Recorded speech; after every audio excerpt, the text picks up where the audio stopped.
네, 여러분 반갑습니다. 빠직입니다. 오늘은요, 우리가 부하를 상정한 다음에 그에 따른 분기 회로수를 나누는 문제. 이거 여러분 많이 접해보셨죠? 그런데 어떤 문제에서는 전압을 갖다가 분모해서 나눠버리는데 또 어떤 문제는 전압을 적용시키지 않고 있어요. 이게 어떤 차이가 있는지 오늘 여러분께 소개해 드리도록 하겠습니다.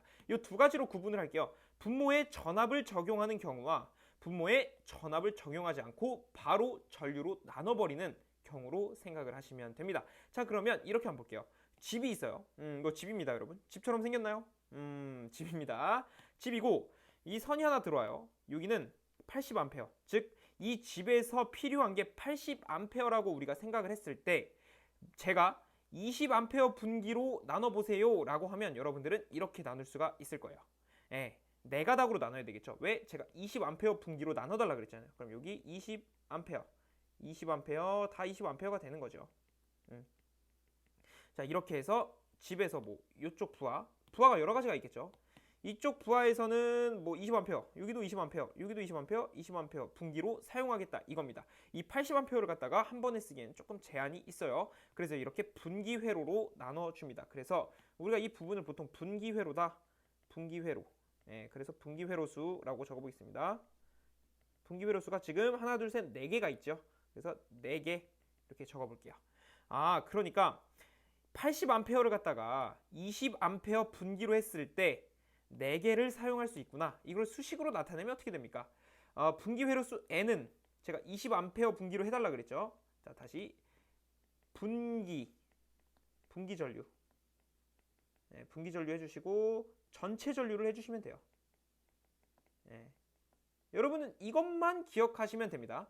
자, 앞으로 분기 회로수를 구할 때는 n이라고 쓰고 일반적으로 n이라고 쓰고 분기 전류분해, 그러니까 문제에서 알려줄 거예요. 몇 분기 전류로 뭐 회로를 나눠라 이렇게 알려줄 거고, 그다음에 전체 전류는 우리가 이렇게 구할 수가 있어요. 그럼 이러한 상황은 분기 전류가 20A로 하라면서요.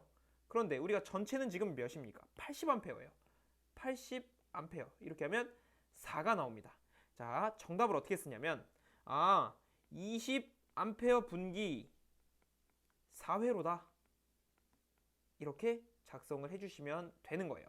만약에 이게 4.32 나왔습니다. 그러면 우리 전선 가닥수 좀 아끼자 하면서 4회로 하는 순간 안 되는 거죠. 왜냐면 이거는 최소 4.32가 필요한 거예요. 가닥수가. 그러면 가닥수는 소수점 자리가 있을 수 없으니까 최소 이것보단 커야 된다는 얘기예요. 그래서 바로 절상을 해줘야 돼요. 소수점이 있으면 바로 그냥 절상을 해줘야 돼요. 그러면 바로 만약에 4.3이라고 나왔을 경우 20A 분기 바로 5회로로 가주셔야 돼요. 전선 아끼자 이래서 이거 그냥 4회로로 쓰시면 안 됩니다. 일단 이 정도가 기초예요. 여러분이 여기서 잡고 가셔야 될 것은 분기 회로수는 분기 전류 분해 전체 전류만 기억을 하셔라. 요거 잡고 실제 예제를 한번 키워드만 뽑아서 풀어보도록 하겠습니다. 자, 문제를 이렇게 가져왔습니다. 총 두 문제를 살펴볼 거고요. 전압을 적용하는 경우와 적용하지 않는 경우로 나눠서 살펴보도록 하겠습니다. 이 문제 같은 경우는 적용하지 않는 경우에 대해서 살펴보는 거예요. 전압을 적용하지 않는 경우. 문제 한번 읽어볼게요. 40W 2등용 형광등 전체 입력 전류가 0.87이래요. 등기구가 204개일 때 몇 분기 회로로 해야 되는가? 단 16A 분기 회로로 해야 한다. 이렇게 나와 있습니다. 여러분 40W 2등용 형광등이라는 것은 이렇게 지난 영상에도 제가 다뤘었던 적이 있는데 여기서 이렇게 형광등이 두 개 들어간 거예요. 이게 등기구라고 했을 때 이 안에 형광등이 두 개 들어가 있는 겁니다. 우리 뭐 사무실이나 학창 시절 때 많이 이거 봤잖아요. 그래서 이 전체 입력 전류가 0.87A라는 거예요. 근데 이런 게 몇 개 있대요? 곱하기 204개가 있다. 이렇게 되는 겁니다. 이거를 단서로 문제를 풀어보도록 하겠습니다. 일단은 우리가 기억해야 될 건 아까도 말씀드린 것처럼 분기 회로수 n을 구할 때는 분기 전류분해 그다음에 분자에는 뭐가 들어가야 됩니까? 분기 전류분해 전체 전류가 들어가야 된다. 자, 이렇게 봤을 때 우리 이제 구할 수 있습니까? 구할 수 있죠. 분기 전류가 지금 16A로 하라고 했으니까 16A 써주세요. 그리고 전체 전류는 자, 0.87짜리가 0.87A가 몇 개 있습니까? 204개가 있다면서요. 이거 계산하시면 약 11.09회로가 나와요. 예, 이렇게 나올 수가 있습니다. 자, 그런데 소수점의 회로가 존재할 수가 없지요. 그러면 이거 전선 아끼자 하고 11회로 하시면 절대 안 됩니다. 예, 안 됩니다. 이거는요, 바로 절상을 해요. 소수점 이하는 그냥 바로 절상을 해주는 겁니다. 그래서 12회로가 되는 거예요. 자, 이것을 이제 정답으로 정갈하게 쓰면 어떤 식으로 쓰는 거냐면 16A 분기 12회로가 되는 것입니다. 이렇게 되는 거예요. 그러니까 아까 했던 것처럼 이렇게 선이 쭉 내려왔을 때 이 전체 전류가 이 전체 흐르는 전류가 뭐냐면 0.87 곱하기 204가 되겠죠. 204A. 예, 이렇게 되는 거고, 여기서 지금 16A 분기로 뽑는다 그랬으니까 16A 분기로 12회로가 나왔죠. 그러면 하나, 둘, 셋, 넷, 다, 일곱, 여덟, 아홉, 열, 열하나, 12분기 회로를 뽑은 거예요. 이거의 하나의 값은 16A가 되겠죠. 이것도 16, 16, 16, 16, 다 16이에요. 예, 다 16. 이렇게 해서 12개의 회선을 뽑겠다라는 겁니다. 그리고 당연히 여기에는 다 부하가 달려있겠죠. 어떤 부하들이. 이런 식으로 여러분이 이미지까지 같이 가져가시면 굉장히 도움이 될 것이다. 여기선 전압이 튀어나올 이유가 전혀 없죠. 왜냐면 전체 전류 알고 있고, 그다음에 분기 회로 알고 있으니까, 즉 분기 전류 알고 있으니까 전압이 있을 필요가 없습니다. 자, 그러면 다음 문제인 전압을 적용하는 경우에는 어떤 식으로 문제가 출제되는지 살펴보도록 하겠습니다. 자, 이번에는 전압을 적용하는 경우에 대한 문제를 살펴보도록 하겠습니다. 키워드 위주로 제가 뽑아온 거예요. 우리는 분기 회로수 계산만 하면 되니까요.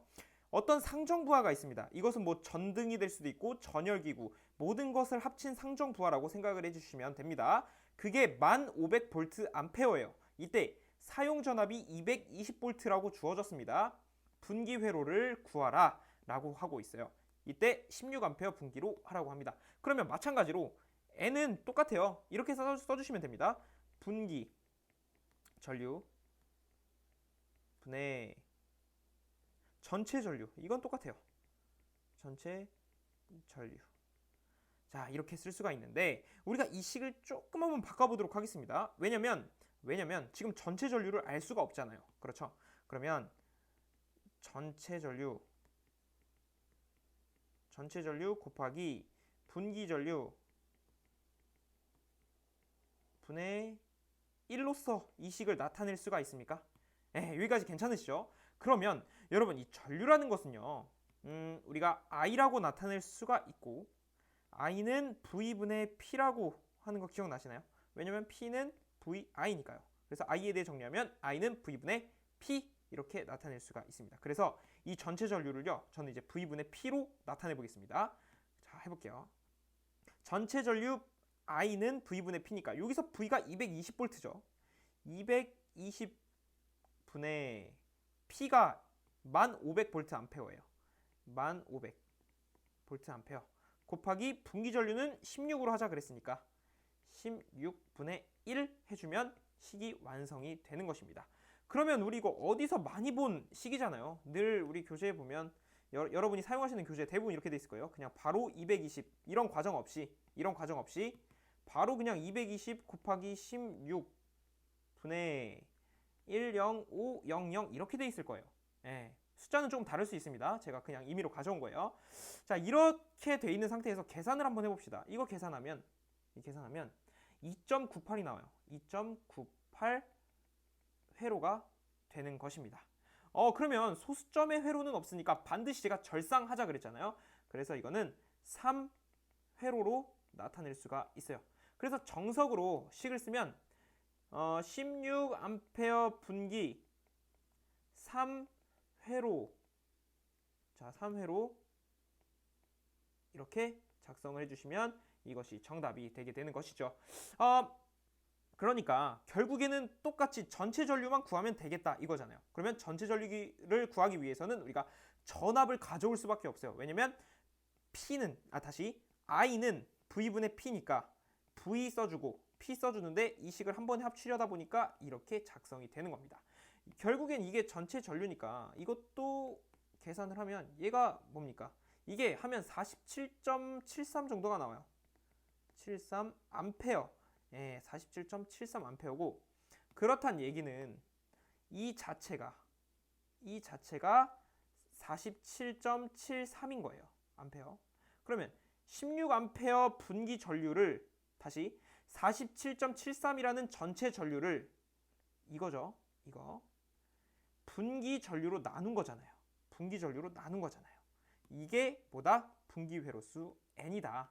그러니까 총 정리를 해보면 여러분이 결국 기억을 하셔야 되는 건 뭐다? 전체 전류를 알아야 되고 분기 전류를 알아야 됩니다. 분기 전류는 분명히 이 문제에서 뭐 몇 분기 회로로 하라고 알려줄 거예요. 그럼 그거 쓰시면 되고, 만약에 전체 전류를 아까처럼 직접 주어지면 그냥 쓰시면 되고, 이런 식으로 상정부하로 그리고 사용전압을 통해서 전체 전류를 구하라고 했으면 이런 식으로 다시 이런 식으로 나타내서 식을 작성을 해주시면 됩니다. 뭐 이거나 똑같은 식이고, 보통은 여러분이 교재 갖고 계신 거 대부분이 이 과정은 생략돼 있을 거예요. 그냥 바로 이렇게 나타내서 조금 혼동이 오실 수도 있는데 결국엔 이 과정이 생략돼서 헷갈렸던 거다. 우리는 분기 전류분의 전체 전류만 생각하면 되고 그것이 곧 분기 회로수가 되겠다. 이것만 기억하시면 되겠습니다. 오늘도 공부하시느라고 대단히 고생 많으셨고 저는 다음 영상에서 찾아오도록 하겠습니다. 고생 많으셨습니다.